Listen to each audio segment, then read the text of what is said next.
Hey there, bibliophiles and those raising bibliophiles. Thank you for joining me today. I know how difficult it can be to find quality books for your children to read at the library, at the local bookstore, or when you're online shopping. My hope is to make that aspect of your life just a little bit easier with quality book reviews from a fellow mom. So with that, today's book review is Circles of Seven by Bryan Davis. So the last couple weeks, I have shared the first two books in the Dragon in Our Midst series. So today is book 3.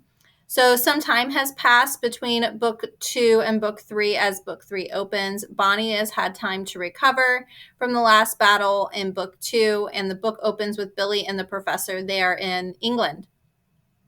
Billy and the professor are awoken in the middle of the night by a cloaked man who is attempting to capture and possibly kill them. Meanwhile, Bonnie, Hartana, and Clesphere are on their way across the Atlantic Ocean to meet Billy and the professor. So from the very beginning of this novel, your reader is just immersed right into action and events and trying to figure out what's going on. So there's a lot of intrigue and a lot of action that's going to keep those pages flying by.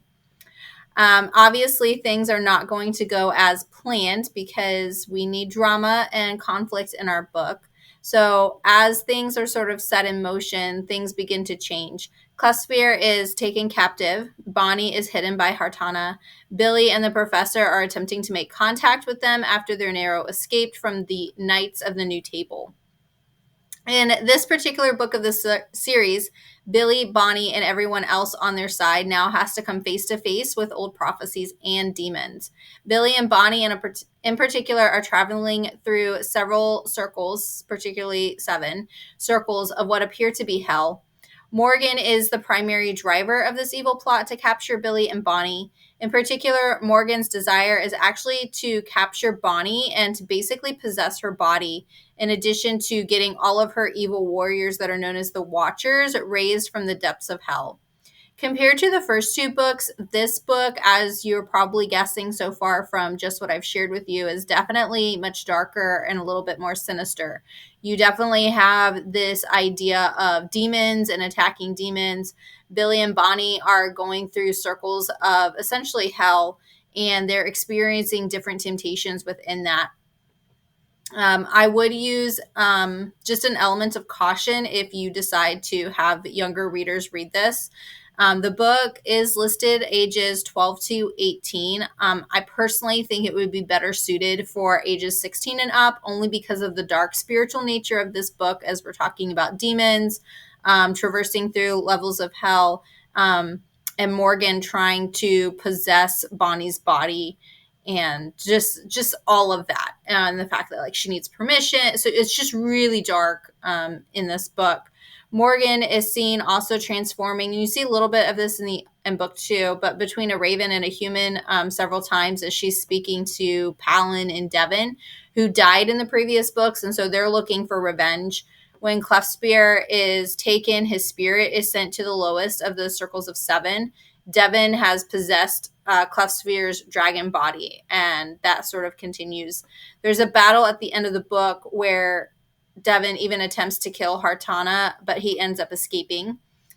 Palin is used in the different circles to really push Billy in the direction that Morgan needs, but in the end, he realizes that he's being used by Morgan, Palin does, and he doesn't like it. So he actually, um, you know, there's a moment at which he tries to assist Billy. Billy then attempts to save him, and there is a little bit of reconciliation. So if you have followed along or if you've read book 2, you'll sort of see a little bit of that, because in the previous book, in book 2, Billy kills Palin, and so he refers to him as a coward because of that. And so there is a bit of redemption here in that. As Billy and Bonnie are also traveling through the circles, they are to conquer certain temptations and release captives. Eventually, they are separated. Bonnie ends up in a circle where she meets a girl named Shiloh. Shiloh has been trapped in this particular circle of hell for 40 years. After she tells a bit of her story, it's clear that she and Bonnie are actually cousins. And later, it's revealed that Sir Patrick is actually her father. Bonnie dies helping Shiloh escape, which makes her body now the perfect host for Morgan, which is what she needs. Bonnie And so Bonnie is dead in the story. And meanwhile, while that's going on, because they're separated, Billy is attempting to get back to Bonnie. He has to face particular dark temptations. One is a beautiful young woman whose name is Nema, and her description in the book is very I don't necessarily want to say the word sensual, but it is that female temptation.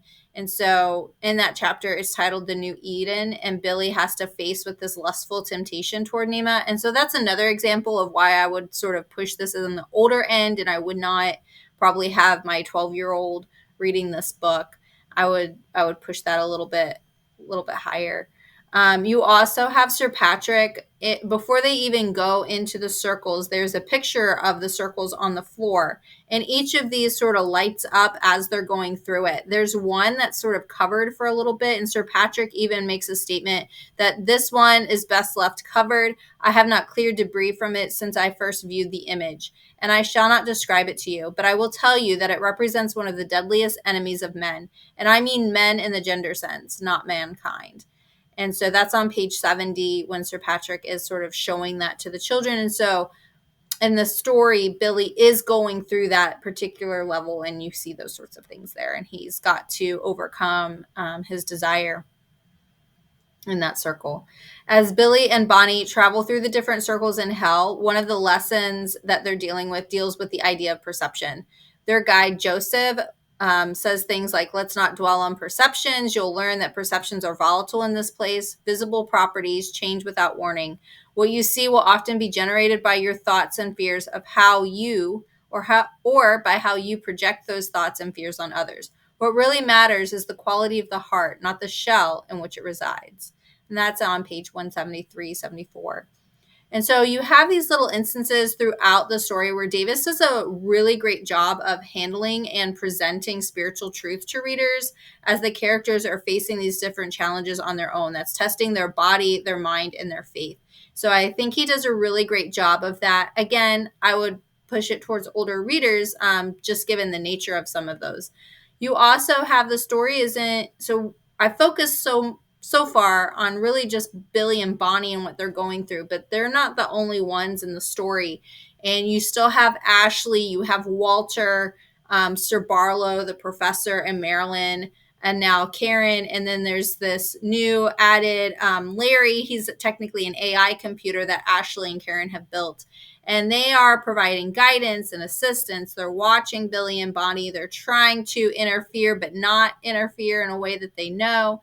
Ashley has invented this item called Apollo, and it can open portals in the dimension. So they're using that to transport and give things of help or themselves show up, but that is still going on. So the story does, the narration kind of shift the view and perspective back and forth at different times. If you have a reader who's more on the struggling side, if they've made it this far in the series, they may be able to push through, but that could be an element of confusion. But again, Davis does an excellent job in formatting the book that it's very clear that we're shifting viewpoints. In the end, the Watchers and Morgan are released, and essentially hell has broken loose on the earth. The spirit of Billy's father is missing.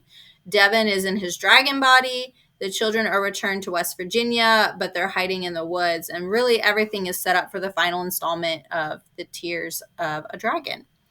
I would highly recommend that you go and look at the details in my written review if you are looking for something in particular that you are curious about.